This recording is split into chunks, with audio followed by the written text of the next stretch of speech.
Do you ever get confused between emigrate and immigrate? Or do you wonder, should it be illicit or illicit? If you get confused while answering questions like these, you are at the right place. Hello everyone, this is Aditya Ashika and I welcome you all to this special session where I'm going to discuss the confusing words in English, and I have brought with me some easiest ways to solve such questions. But before we start anything, just try to answer these questions. I'll reveal the answers of all these questions towards the end of the video. First question says, he decided to dash to Canada for work. Emigrate or immigrate? She was complacent or complacent about her success. The teacher tried to elicit or elicit laughter from the class. I think now you are a bit more confused कि यहाँ पे कौन सा word fit होना चाहिए. So don't worry, because in this special session we are going to solve all these riddles, that too in the easiest possible way. So here we go. The first question, the first word. Here are the instructions for the question that we are going to solve. In the following items, a pair of words is provided. You are required to select the option that most appropriately describes the meaning of both the words. So the first word is emigrate and immigrate. Before you think about it कि which one is the correct one, basically मैं आपको बता दूं, migrate word से ये आया है. Migrate is the root here, जहां migration means movement from one place to another. But when we say emigrate and immigrate, definitely there is some confusion. In order to get rid of this confusion, I'll just suggest one thing. Emigrate में e आ रहा है and immigrate has I am in it, right?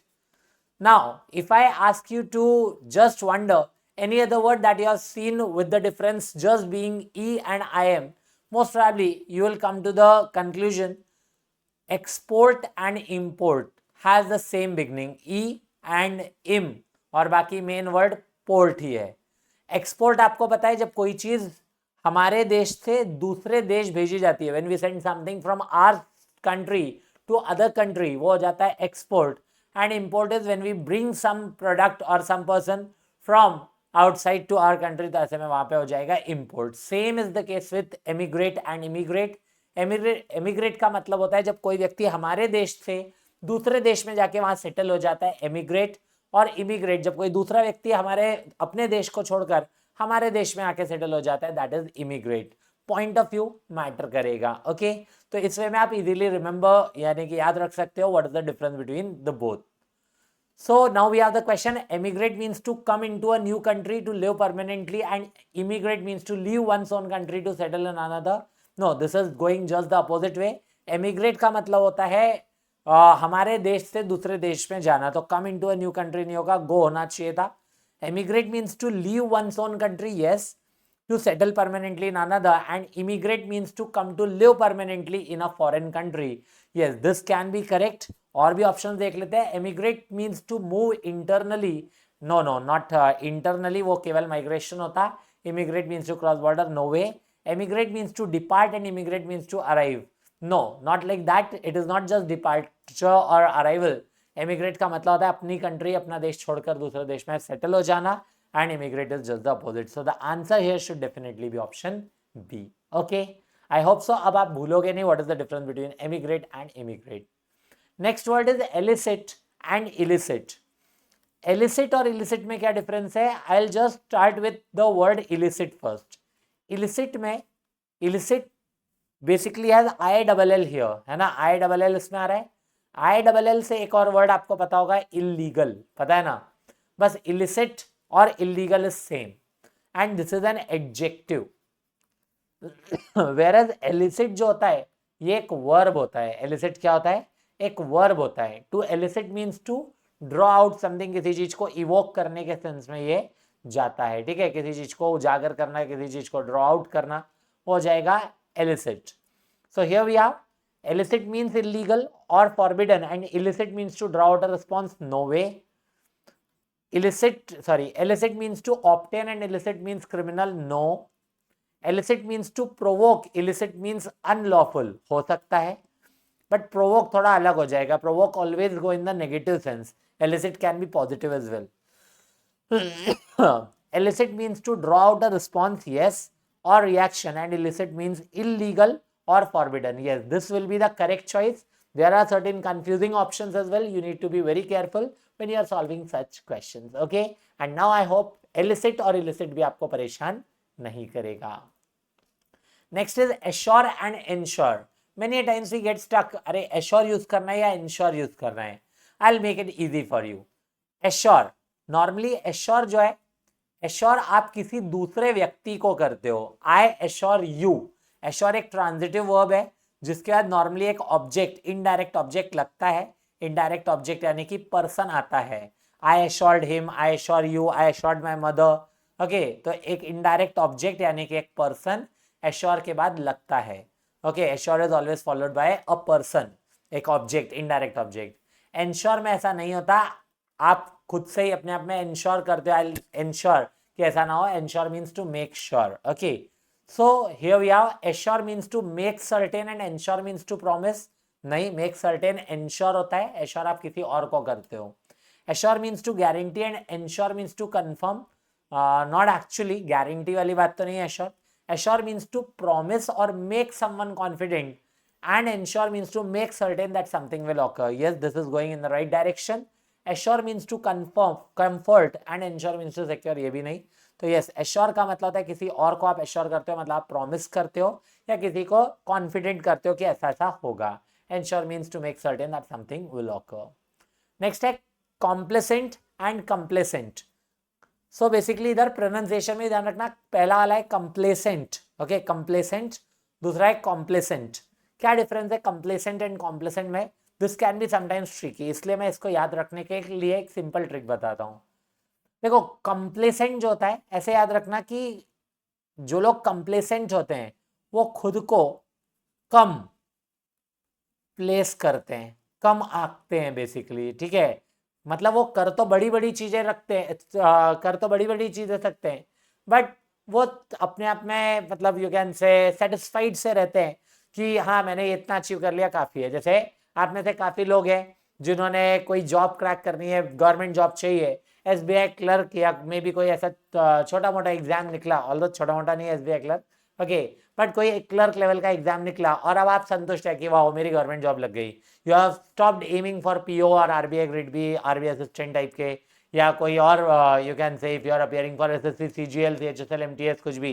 MTS crack हो गया and now you have given up on your preparation, या even आपका कोई exam जो है छोटा मोटा निकल गया और आप उसके बाद कभी नहीं कर रहे हो.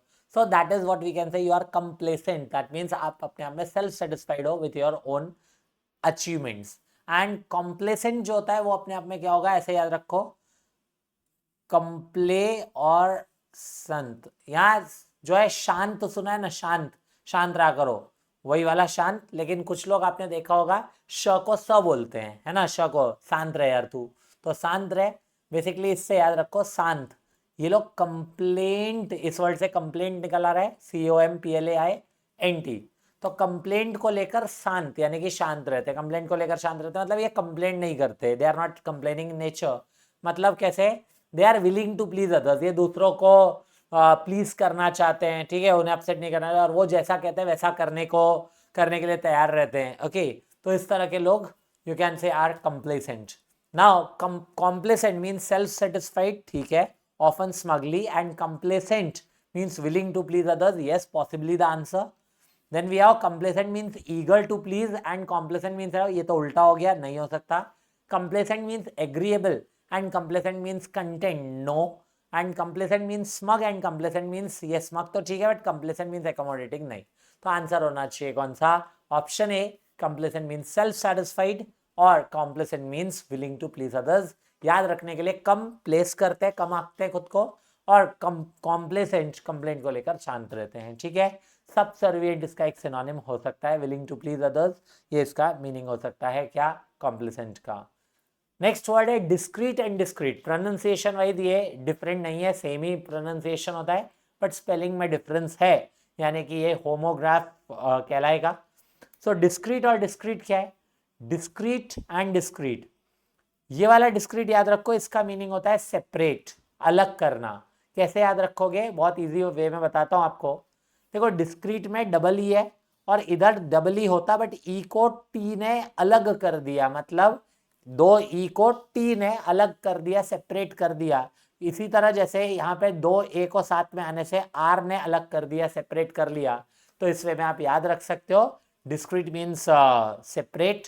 और डिस्क्रीट जो डबल ई है, यहाँ हम केयरफुल है उसको यूज करते हो, दो ई साथ में लिख रहे हैं, तो ऐसे में केयरफुल के हिसाब से we can go ahead with it. Okay, तो यहाँ पे अगर देखा जाए डिस्क्रीट मीन्स सेपरेट और individual, and discrete means careful और cautious. Discrete means careful or cautious in one speech or action, and discrete means individually separate or distinct. Discrete means unnoticeable and discrete means unique. Discrete means subtle and discrete means distinct. तो यहाँ पे discrete ETE का होगा separate, तो ऐसे में careful cautious गलत हो गया. Discrete means individually separate or distinct हो जाएगा, and discrete means careful. Yes, this can be the answer. Unnoticeable and unique नहीं, subtle and distinct नहीं. Okay, so that can be the easiest way to remember this set of word as well. Okay, so now coming back to the questions that I initially asked, क्या answer होने चाहिए? He decided to dash to Canada for work. अब अगर हम बोल रहे हैं dash to Canada, मतलब from our place to that destination place का मतलब है यहाँ से अपने देश से दूसरे देश में जा रहा है, एक्सपोर्ट वाला केस है. एक्सपोर्ट मतलब यहाँ पे एमिग्रेट आंसर होना चाहिए, EMIGRATE. Okay, she was dash about her success, तो अपने सक्सेस को लेकर वह सेल्फ सेटिस्फाइड थी, तो कंप्लेसेंट आंसर होना चाहिए, कंप्लेसेंट होना चाहिए. ओके, एंड उसके अलावा the teacher tried to dash laughter from the class, यहाँ पर ट्राइड टू लिखा है तो V1 चाहिए, V1 यानी कि वर्ब चाहिए, elicit will be the correct answer. Okay, so let me know if you got all the 3 correct and have you understand the difference between all the 5 set of words. साथ ही साथ channel को subscribe कर ले, अगर आपको ऐसे और वीडियोस चाहिए, इस तरह के कंफ्यूजिंग वर्ड्स के मैं और वीडियोस बताऊं या लेंदी वीडियोस बनाऊं, तो let me know in the comment section so that you get clarity based on these words. Okay, बाकी चैनल को सब्सक्राइब तो कर ही ले, सेशन अच्छा लगा हो तो लाइक करके हाइप बटन को भी प्रेस कर दे, सो दैट ये वीडियो ज़्यादा से ज़्यादा लोगों तक पहुंच सके. शेयर करें अपने दोस्तों तक, अलग अलग ग्रुप्स में शेयर कर सकते हैं, और कमेंट करके बताएं did you enjoy this session, और साथ ही साथ do you need more sessions as such. Okay, channel को सब्सक्राइब जरूर कर लीजिएगा. बाकी टेलीग्राम पे मेरे साथ जुड़ सकते हैं और अपने डाउट्स वगैरह, क्वेरीज वगैरह को क्लियर कर सकते हैं. You can just scan this QR code and you will reach my channel. Channel का नाम है Aditya sir English. Okay, so that's it from my side. Thank you. Bye bye. Take care. Keep watching and keep learning.